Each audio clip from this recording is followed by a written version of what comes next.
ఈరోజు రాష్ట్ర వ్యాప్తంగా వైసీపీ వారు అంటే వైసీపీ శ్రేణులు జగన్మోహన్ రెడ్డి గారి పిలుపు మేరకు కరెంటు ఛార్జీల పెంపుపై ధర్నా చేయడం జరిగింది. సో రాష్ట్ర ప్రజలందరికీ, అందులో ఆదోని నియోజకవర్గ ప్రజలకు కూడా నేను చెప్పేటువంటి విషయం ఏంటంటే,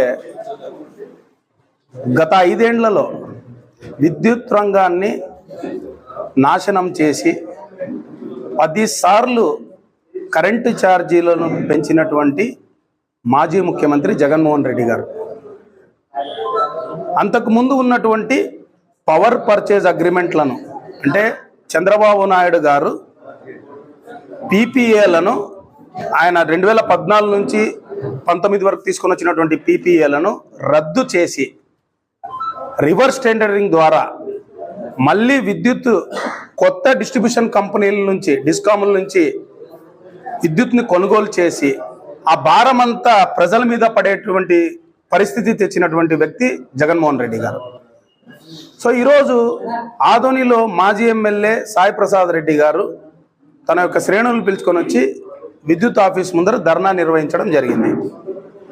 నేను సూటిగా మాజీ ఎమ్మెల్యే సాయి ప్రసాద్ రెడ్డి గారిని అడుగుతా ఉన్నా, గతంలో 10 సార్లు జగన్మోహన్ రెడ్డి గారు విద్యుత్ ఛార్జీలు పెంచుతుంటే ప్రజలంతా లబోదిబోం అంటుంటే ఏ ఒక్కరోజైనా జగన్మోహన్ రెడ్డి గారికి మీరు ఎమ్మెల్యే హోదాలో ఉండి ఇలా పెంచకూడదన్నా అని చెప్పారా మీరు? లేదు. ఇంకొక విషయం ఏంటంటే, ప్రజలందరికీ మేము ఇచ్చేటువంటి క్లారిటీ ఏంటంటే,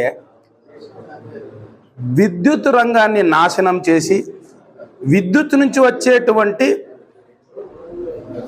వసూళ్లను పక్కదారి పట్టించి తన యొక్క కోటరికి లబ్ధి పొందే విధంగా కంపెనీలను ఎంచుకొని కొత్త పీపీఏ విధానాన్ని తీసుకొని వచ్చినటువంటి వ్యక్తి జగన్మోహన్ రెడ్డి గారు. ఇది తప్పు అని కోర్టులు మొట్టికాయలేసిన, ఇది తప్పు అని కేంద్రంలో ఉన్నటువంటి పెద్దలు చెప్పినా కూడా పెడచెవిన పెట్టినటువంటి వ్యక్తి జగన్మోహన్ రెడ్డి గారు.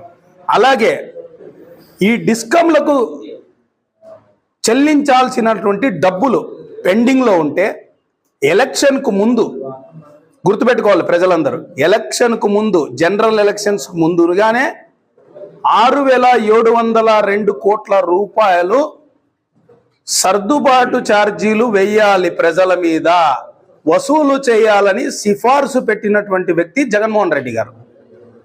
అప్పుడున్నటువంటి ఈఆర్సీకి, ఎలక్ట్రిసిటీ రెగ్యులేటరీ కమిషన్కి ఈ సిఫార్సు పెడితే అప్పుడు త్వరగతిన నిర్ణయం జరగలేదు. ఒకటి, రెండవది ఎన్నికలు రావడంతో అప్పుడు జగన్మోహన్ రెడ్డి గారు ఇచ్చినటువంటి సిఫార్సుల మేరకే ఈరోజు ఈ కరెంటు ఛార్జీల పెంపు జరిగిందనేటువంటి విషయాన్ని కూడా ప్రజలకు క్లియర్గా నేను తెలియజేస్తున్నా. ఇది చంద్రబాబు నాయుడు గారు పెంచినటువంటి ఛార్జీలు కాదు, చంద్రబాబు నాయుడు గారి ప్రభుత్వ హయాంలో పెరిగినటువంటి ఛార్జీలు, ఎన్డీఏ ప్రభుత్వ హయాంలో పెరిగినటువంటి ఛార్జీలు. కానీ ఈ ఛార్జీలు పెంచాలని నిర్ణయించుకున్నటువంటి వ్యక్తి, సిఫార్సు చేసినటువంటి వ్యక్తి జగన్మోహన్ రెడ్డి గారు. అందరూ అనుకోవచ్చు ఈరోజు జగన్మోహన్ రెడ్డి గారు అప్పుడు సిఫార్సు చేస్తే మీ ప్రభుత్వ హయాంలో ఎందుకు పెంచినారని. డిస్కంలకు, డిస్ట్రిబ్యూషన్ కంపెనీలకు డబ్బులు చెల్లించకపోతే రాష్ట్రం అంధకారం అయిపోతుంది. దాదాపు 7,000 కోట్ల భారాన్ని, 7,000 కోట్ల రూపాయల భారాన్ని జగన్మోహన్ రెడ్డి గారు ఈ ప్రభుత్వం యొక్క నెత్తిన పెట్టిపోయారు. దానికి సంబంధించి పెంచిందే తప్పితే ఈరోజు రాష్ట్రంలో ఛార్జీలు పెరిగిపోతున్నాయని చెప్పి ఈరోజు మొసలు కన్నీరు కార్చారు వైసీపీ వాళ్ళు. మొన్న రైతులు దగా పడిపోతున్నారని చెప్పి మొసలు కన్నీరు కార్చారు. గుర్తుపెట్టుకోవాలి వైసీపీ వాళ్ళు, రైతుల దగ్గర ధాన్యం కొనుగోలు చేస్తే అసలు డబ్బులు చెల్లించినటువంటి వ్యక్తి జగన్మోహన్ రెడ్డి గారు. రైతులను ఈరోజు ధాన్యం కొంటే ప్రభుత్వము 3 గంటల్లో డబ్బులు చెల్లిస్తున్నటువంటి ప్రభుత్వం ఎన్డీఏ ప్రభుత్వం. అలాగే రైతులకు వ్యవసాయానికి ప్రధాన వనరుగా ఉన్నటువంటి నీరు కావచ్చు, ఎరువు కావచ్చు, కరెంటు కావచ్చు, ఈరోజు అందియలేనటువంటి పరిస్థితి వైసీపీ ప్రభుత్వాన్ని. ఎందుకంటే పోలవరం పూర్తి చేయలేదు, ఒక్క నీటి ప్రాజెక్ట్ కట్టలేదు, సబ్సిడీ కింద ఎరువులు ఇవ్వలేదు, ఇన్పుట్ సబ్సిడీ లేదు, రైతులకు 9 గంటల ఉచిత కరెంట్ ఇస్తానని కూడా మాట తప్పిన వ్యక్తి జగన్మోహన్ రెడ్డి గారు. సో ఇటువంటివి రైతులను ఎవరినైనా దగా చేసినారు అని అంటే అది వైసీపీ ప్రభుత్వం అనేటువంటి విషయాన్ని కూడా నేను తెలియజేస్తున్నా.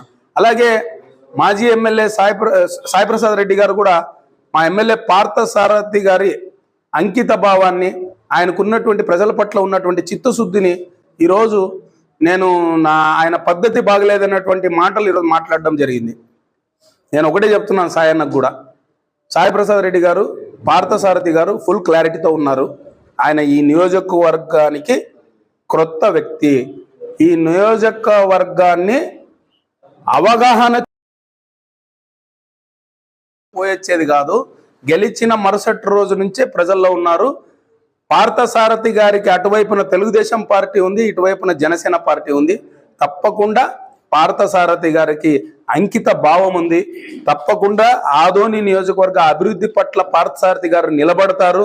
పార్థసారథి గారికి కూడా తగిన సలహాలు సూచనలు తెలుగుదేశం పార్టీ జనసేన పార్టీ ఇచ్చి మీ 5 ఏళ్లలో ఆదోని నియోజకవర్గం ప్రజలు ఏ రకంగా అయితే నష్టపోయినారో, త్రాగునీరు లేక, సాగునీరు లేక, ఉపాధి లేక, రోడ్లు లేక, కాలేజీలు రాక, కాలేజీలు పూర్తి కాక, పూర్తయిన కాలేజీలని ప్రారంభం చేయలేక ఏ రకంగా అయితే మీరు నిర్వీర్యం చేశారో వాటన్నిటినీ ఈ ఎన్డీఏ ప్రభుత్వ హయాంలో ఈ 5 ఏళ్లలో పూర్తి చేస్తామనేటువంటి విషయాన్ని కూడా మాజీ ఎమ్మెల్యే సాయిప్రసాద్ రెడ్డి గారితో పాటు మేము ప్రజలకు కూడా పూర్తిగా మా పట్ల నమ్మకంగా ఉండండి.